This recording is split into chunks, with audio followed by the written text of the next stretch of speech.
क्या थी Guardians of the Galaxy franchise के अंदर जेम्स गन के जाने और वापस आने की कहानी। इस मूवी के अंदर हाई एवोल्यूशनरी से पहले आखिर मार्वल के कौन से बड़े विलन को इंट्रोड्यूस किया जाने वाला था, क्यों आखिर बैरी एलन के फ्लैश के सीन्स को guardians of the Galaxy volume 3 के सेट पर फिल्माया गया था, और क्या जेम्स गन वापस आएंगे Guardians of the Galaxy franchise के लिए। फेज 4 में दिखे एक के बाद एक फ्लॉप्स के बाद गार्डियंस ऑफ द गैलेक्सी काफी ज्यादा बड़ी सक्सेस साबित हुई है, जिसने जेम्स गन के Guardians of the Galaxy franchise को पूरी तरह से रिडीम कर दिया है। और आज की इस वीडियो में हम इस मूवी के बारे में और भी बहुत कुछ जानने वाले हैं 15 में से माइंड ब्लोइंग और ऑसम फैक्ट्स के रूप में। तो फिर देर किस बात की। हे गाइस, मेरा नाम है पंकज सागर और आपका स्वागत है गेमों को हिंदी की कॉर्पोरेट वीडियो में। Now without wasting any more time, let's get started.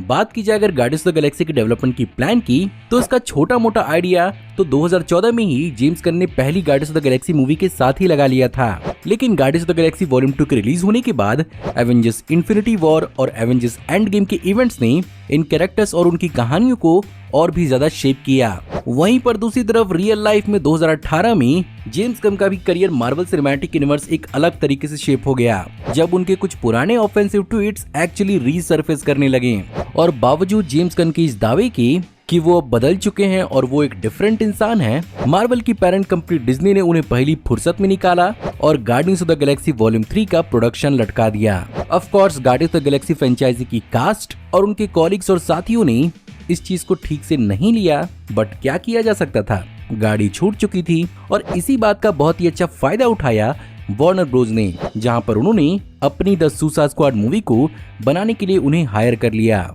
दूसरी ओर फैंस ने सोशल मीडिया फाड़ दिया और जेम्स गन के साथ काम करने वाले अलग अलग स्टार्स का ओपिनियन उनके पक्ष में आने लगा, जहां पर फैंस ने तकरीबन 30,000 सिग्नेचर्स ऑनलाइन इकट्ठा किए थे। अब ऐसे में अगर आप सोचते हैं कि इन सब चीजों से डिज्नी का कलेजा पसीज गया और उसने जेम्स गन को वापस बुला लिया, तो आप गलत हैं। वेल एक्चुअली कारण ये था कि जेम्स गन के ट्वीट्स सालों पहले हुए थे, जिसके कारण जेम्स गन ने कोई एग्जिस्टिंग ब्रीच ऑफ कॉन्ट्रैक्ट नहीं किया था और डिज्नी की सडन फायरिंग की वजह से डिज्नी को यहाँ पर तकरीबन 7 से 10 मिलियन डॉलर्स देने पड़ते, जिसके कारण यहाँ पर डिज्नी को उन्हें रीनेगोशिएट करके वापस लाना ज्यादा सस्ता पड़ा। और 2018 के मिड अक्टूबर में अपनी द सुसाइड स्क्वाड मूवी के प्रोडक्शन के दौरान उन्हें प्राइवेटली नोटिफाई किया गया कि उन्हें मार्वल सिनेमैटिक यूनिवर्स के अंदर वापस बुलाया जा रहा है। हाई एवोल्यूशनरी इस मूवी के विलन के रूप में काफी कैप्टिवेटिंग साबित हुआ था, पर क्या आपको मालूम है कि इससे पहले भी जेम्स गन किसी दूसरे विलन को इस मूवी के अंदर जोड़ने के लिए कंटेम्पलेट कर रहे थे, और वो विलन कोई और नहीं बल्कि मार्वल कॉमिक्स का फेवरेट एवेंजर्स विलन अनाहिलस होने वाला था। बट रॉकेट की ओरिजिन के साथ हाई एवोल्यूशनरी का गठजोड़ काफी बेहतरीन साबित हुआ, जिसके कारण यहाँ पर हाई एवोल्यूशनरी को सेलेक्ट किया गया। और यहाँ पर हाई एवोल्यूशनरी का रोल चक वूडी इवोजी ने प्ले किया था, जो जेम्स गन की सीरीज पीसमेकर के अंदर क्लेमसन मर्न का रोल प्ले कर रहे थे। और यहीं से जेम्स गन के साथ इस रोल को लेकर उनकी बातचीत हुई और यहाँ पर चक वूडी इवोजी ने पार्टी बदलकर मार्वल सिनेमैटिक यूनिवर्स को ज्वाइन कर लिया। लेकिन एक बहुत ही मजेदार फैक्ट यहाँ पर ये है कि मार्वल के अंदर हाई एवोल्यूशनरी का रोल प्ले करने के लिए यहाँ पर जेम्स गन ने पीसमेकर सीरीज के सेट पर ही चक वूडी इवोजी का स्क्रीन टेस्ट शूट किया था, जिसके बदले यहाँ पर मार्वल को भी इस चीज का फेवर लौटाना पड़ा और Guardians of the Galaxy volume 3 के सेट पर एजरा मिलर के पीसमेकर वाले कैमियो को फिल्माया गया था।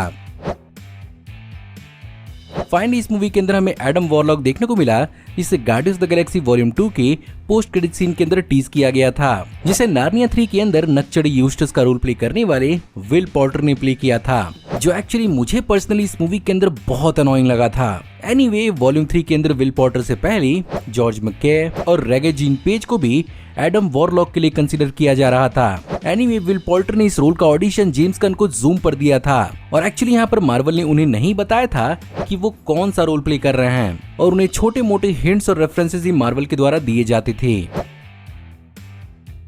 इसके अलावा guardians of the Galaxy holiday special तो आप लोग भूले नहीं होंगे। वेल, इस स्पेशल की भी स्पेशल बात ये है कि इसे guardians of the Galaxy volume 3 के साथ ही शूट किया गया था, जहां पर इसे फरवरी से लेकर अप्रैल के बीच में शूट किया गया था। और जेम्स गन और उनकी क्रू के हिसाब से guardians of the Galaxy volume 3 और स्पेशल के बीच में काफी ज्यादा टोनल डिफरेंसेस थे और कई मामलों में इस पर काम करना बाकी ज्यादा कास्ट और क्रू के लिए काफी ज्यादा इंजॉयबल और फन एक्सपीरियंस था।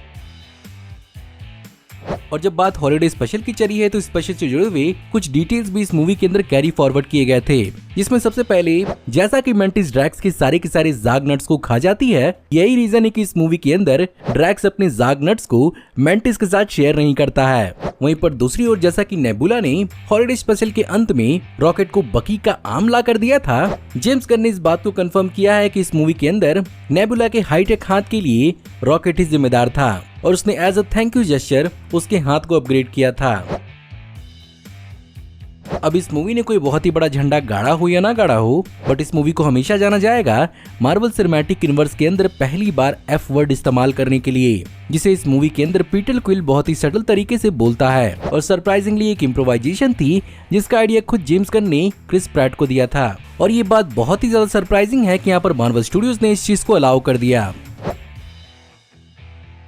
अब यहाँ पर खाली क्रिस्टोफर नोलन ही नहीं है जिन्हें प्रैक्टिकल इफेक्ट से प्यार है, और सरप्राइजिंगली जेम्स गन ने भी यहाँ पर ढेर सारे प्रैक्टिकल इफेक्ट्स का इस्तेमाल किया है, जिनमें मेकअप के लिए तकरीबन 1000 आर्टिस्ट पर 23,000 प्रोस्थेटिक्स का इस्तेमाल किया गया था। और ये एक्चुअली अब तक का रिकॉर्ड है इतने ज्यादा प्रोस्थेटिक का इस्तेमाल किसी सिंगल मूवी के अंदर।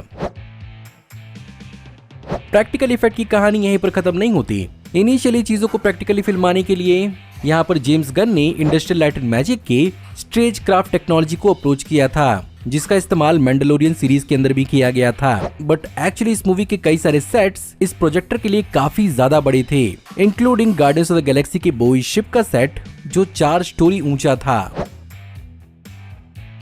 वहीं पर अगर बात करें CGI विजुअल इफेक्ट्स की, तो इस मूवी को Framestore, Weta FX, Sony Pictures की Imageworks, Industrial Light and Magic, Rodeo Effects, Crafty Apes, Lola VFX, Perception और कॉम्प्यूहायर ने इस मूवी के अंदर CGI विजुअल इफेक्ट्स दिया था, जहां पर एक्चुअली स्टेफनी कैरेटी इस मूवी के विजुअल इफेक्ट सुपरवाइजर थे। वहीं पर फ्रेड रास्किन और ग्रेग डी ओरिया इस मूवी के एडिटर्स थे।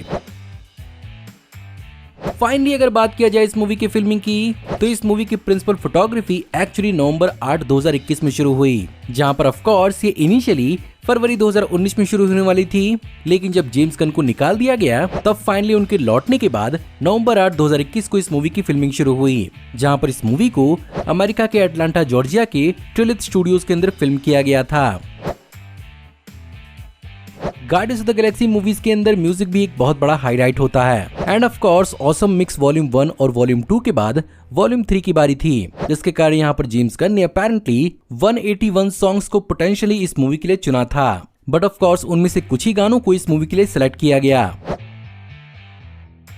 ऑफ कोर्स अगर बात की जाए क्रिटिकल रिसेप्शन की, तो लंबे समय से मार्वल सिनेमैटिक यूनिवर्स के डाउन होने के बाद ये मूवी एक बहुत ही बेहतरीन मूवी साबित हुई थी, जिसने एक्चुअली ऑडियंस के सामने क्रिटिकली बहुत ही बेहतरीन परफॉर्म किया और इस फ्रेंचाइजी की ट्रिलॉजी को काफी अच्छे से कंक्लूड किया। साथ ही साथ इस मूवी को अभी से ही best fantasy adventure 6th Hollywood Critics Association mid season film awards में चुना गया है, एंड ऑफ कोर्स इस साल के अंत तक इस मूवी को और भी अवार्ड्स के लिए चुना जा सकता है।